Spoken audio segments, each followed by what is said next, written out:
இட்லிக்கு மிளகாத்தூள் அரைக்க போகிறோங்க. வாங்க பார்க்கலாம். 10 காஞ்ச மிளகா, பூண்டு பல் பார்த்திங்கன்னா ஒரு 10 பூண்டு பல், ஒரு பிடி கருவேப்பிலை, கருப்பு உளுத்தம்பருப்பும் வெள்ளை உளுத்தம்பருப்பும் கலந்து இந்த டம்ளரில் ஒரு டம்ளருங்க. அதே டம்ளரில் கடலைப்பருப்பு ஒரு டம்ளர், பெருங்காயம் பார்த்திங்கன்னா ஒரு 3 பீஸ் பெருங்காயம். இவ்வளோதாங்க. ரொம்ப டேஸ்டியாக இருக்கும். வாங்க இது எல்லாத்தையும் வறுத்துட்டு பொடி அரைக்கலாம்.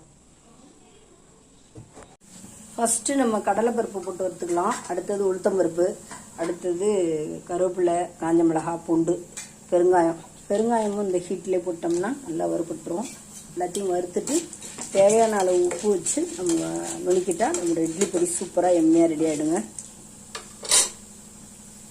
கல் உப்பு தேவையான அளவு நம்ம போட்டுக்கலாம். அதுலேயே சீட்டில் எல்லாத்தையும் போட்டாச்சுங்க. வறுத்துட்டு அரைச்சிடுவோம். இந்த வீடியோ பிடிச்சிருந்தா லைக் பண்ணுங்கள், கமெண்ட் பண்ணுங்கள், ஷேர் பண்ணுங்கள், மறக்காமல் சப்ஸ்கிரைப் பண்ணுங்கள். Thanks for வாட்சிங்க.